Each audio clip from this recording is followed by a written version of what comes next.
Bismillahirrahmanirrahim. Elhamdülillahi Rabbil alamin. Vessalatu vesselamu ala Rasulina Muhammadin ve alihi ve sahbihi ecmaîn. Assalamu aleykum rahmatullahi ve barakatuh. Qadırmen dağayın. Sizlerмен тажвид сабағымызды одан әрі жалғастырамыз.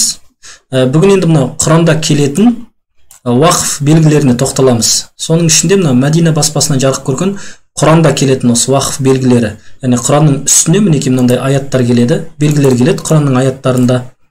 Осы белгілер келген кезде бұл белгілер сізге нені білдіреді? Бұл белгілер сізге о жерде тоқтау керек па, немесе тоқтамау керек па, соны білдіреді. Ол Құранның мағынасына байланысты, яғни мағынасының өзгеріп өзгермеуіне байланысты арнайы қойылған белгілер. Мінекей осы белгілермен бүгін танысамыз. Енді Құранның Мәдина баспасы бойынша шыққан нұсқасында мынандай мим белгісі келеді. Кей аяттардың тұсында, мәселен, мына жерде келіп тұр, иә? Ауыз биллахи минаш-шайтанир-раджим. Бисмиллахир-рахманир-рахим. Мәселен, сіз оқып келдіңіз. Маза арадаллаху бихаза масала деп. Енді осы мим келген уақытта тоқтау лазым. Яғни тоқтаған абзал, тоқтаған дұрыс, тоқтамай өткен жағдайда харам немесе күнә саналмайды. Егер мына мәселеге көңіл бөлесіз ғой, егер о жерде деміңіз жетіп жатса, мысалы мына ұзақ аят қой, мына жерден басталатын екен, көрдіңіз ғой. Мына жерден бастап оқып келе жатсыз. Оқып келе жатқан кезде деміңіз бәрі жетіп жатса, мынаны толық аятты тоқтамай оқысаңыз, күнә немесе харам болып есептелмейді.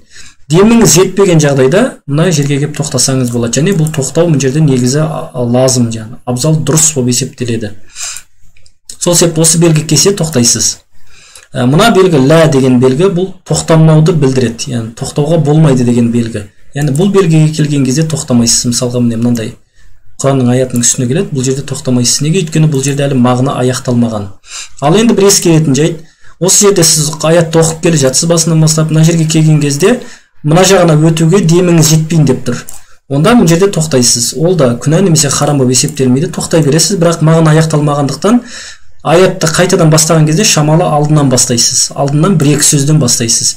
Мына жерден немесе алдынан бір-екі сөз ілгері бастайсыз. Яғни тура мына тоқтаған жерден тоқтап, келесі аяттан бастап кетпейсіз, келесі сөзден. Оның алдыңғы жағынан бастайсыз. Жақсы? Енді одан кейін мынандай белгі келеді, бұл тоқтамаған абзал, бірақ тоқтасаңыз ештеңе етпейді. Мысалға мінекей мына белгі. Тоқтамаған абзал негізінде, бірақ тоқтасаңыз ештеңе етпейді. Одан кейін мына белгі келеді мінекей. Бұл жерде енді тоқтаған абзал. Мысалға мына жерде белгі тұр. Бұл жерде енді тоқтаған абзал. Бұл жерде мысалы сіз аятты оқып келе жатасыз, осы жерге келген кезде тоқтайсыз. Тоқтаған абзал. Тоқтамай өтіп кетсеңіз ештеңе етпейді. Яғни сіз мына мәселені жақсылап біліп алыңыз. Яғни бұл белгілерге қатысты тоқтап-тоқтамауда ешқандай бір күнә амал, харам амал жоқ. Яғни өзіңіздің мүмкіндігіңізге қарайсыз. Деміңіз жетіп жатса тоқтайсыз, тоқтамай өтіп кетесіз. Деміңіз жетпей жатса, сол жерлерді пайдаланып тоқтап аласыз. Мына белгіде мінекей тоқтаған абзал. Тоқтауға болады, яғни. Тоқтамасаңыз да ештеңе етпейді. Мысалға, мінекей мына жерде келіп тұр, джим белгісі қойылған. Бұл мұндай белгі тұрса, сол жерде тоқтауға болады. Тоқтамасаңыз да ештеңе етпейді. Одан кейін мынандай екі белгі, мынандай нүктелер келеді. Бұл нүктелер мысалға келген кезде осы нүктенің, ол міндетті түрде екеуі болып келеді, екеуі қатар келеді бір аятта. Осы екі нүкте келген жағдайда, осы екі нүктенің біреуіне ғана тоқтайсыз. Яғни сіз бірінші нүктесіне тоқтасаңыз, екіншісін тоқтамай өтіп кетесіз, оқып кетесіз. Немесе екіншісіне тоқтаған жағдайда, мына біріншісін тоқтамай өтіп, екіншісіне келіп тоқтайсыз. Яғни екеуінің біреуіне ғана тоқтайсыз. Біреуіне тоқтаған жағдайда, екіншісін тоқтамайсыз, өтіп кетесіз оқып. Осындай белгі келген жағдайда. Енді Құранда мінекей мынандай нөл секілді белгі келеді, бұл оқылмайтын әріпті білдіреді. Мәселен, мінекей, мына жерде келіп тұр, көрдіңіз ғой мына хамза, уасыл хамзасының үстінде нөл секілден кішкене бұл жерде құйрықшасы бар, мына жерден шамалы құйрықшасы салынбаған. Осындай белгі келген кезде, демек бұндай әріп оқылмайды дегенді білдіреді. Одан кейін мынандай белгі келеді, бұл сукунның белгісі. Мінекей, осы уасыл хамзасынан кейін, тоқылмайтын уасыл хамзасынан кейін мінекей тағы бір белгі келіп тұр, бұл сукунды білдіреді, көрдіңіздер ғой. Мына әріп ләмнің үстіне келіп, мына сукунды білдіреді. Яғни толық жабылмаған домалақ нүкте. Одан кейін мим тәнуиннің ашық оқылатындығын білдіреді дейді. Бұл енді мына белгілер жалпы немен құрандар болады ғой, астында көк қызыл жазумен тәжвидтер белгіленіп қойған. Сондай белгілерде келу керек. Енді мен Құран аяттарында өзім бұны кездестірмеппін. Енді мына тәнуиннің ғуннамен оқылатындығын білдіреді. Енді бұл түсінікті. Тәнуин өзіне сукундының тәнуинға қатысты біз ереже өттік қой. Егер өзінен кейін мінекей өзінен кейін жаңа ғунналы идғамның әріптері немесе ихфаның әріптері келетін болса, ғуннамен оқиды дедік. Ал егер мінекей мынаны білдіріп тұр, көрдіңіз, одан кейін түсіп қалған әріптің бар екендігін білдіріп тұрады, оны табиғи мәд түрінде оқу керек дейді. Егер біз мына жерде тоқтайтын болсақ, мәселен, онда не істейміз? Амуата деп мәд қылып оқимыз. Егер жалғастыратын болсақ, амуатан деп не істейміз? Ихфа жасаймыз. Амуатан фа ахьякум. Немесе мына жерде идғамның әрпі келсе, оны ғуннамен ары қарай осы тәнуинді жалғап оқып кетеміз. Енді ол ережелерді сіздер өттіңіздер. Одан кейін син белгісі дейді. Син бұл сад әрпін син етіп оқуды білдіреді дейді. Ал егер де аталмыш белгі астына қойылатын болса, оны сад түрінде оқыған жөн дейді. Енді сад әрпінің жанында кейде син келеді, оны син қылып оқисыз, астыңғы жағына келген кезде садты өзін сад қылып оқи бересіз. Себебі кең таралған нұсқасы осылай дейді. Одан кейін ұзын мәтті білдіретін белгілер келеді. Біз өттік, мәтті жаңағындай мәттерді созамыз ғой, біз 2-ге, 4-ге, 6-ға. Осы мына белгі сол мәттердің созылатындығын білдіреді. Мәселен, мінекей. Валлазина юминуна бима, мінекей белгілі, мынаны созылатын білдіреді. Яғни бұл бима унзила. Біз айттық қой, мәттің созылу себебі сукун мен хамза деп. Мына жерде мәт әрпінен кейін хамза келіп тұр, және бұл екі бөлік сөзде келгендіктен мәтті муттасыл болғандықтан біз айттық муттасылы 2-ге, 4-ге, 6-ға. Абзалы 2-ге созу деп. Бима унзила деп 2-ге созып кетсеңіз болады, немесе бима унзила деп 4-ге созсаңыз да болады. Бима унзила деп 6-ға созсаңыз да болады. Яғни бұны бізге керегі мына белгінің бұл жерде демек бұл жерде мәт.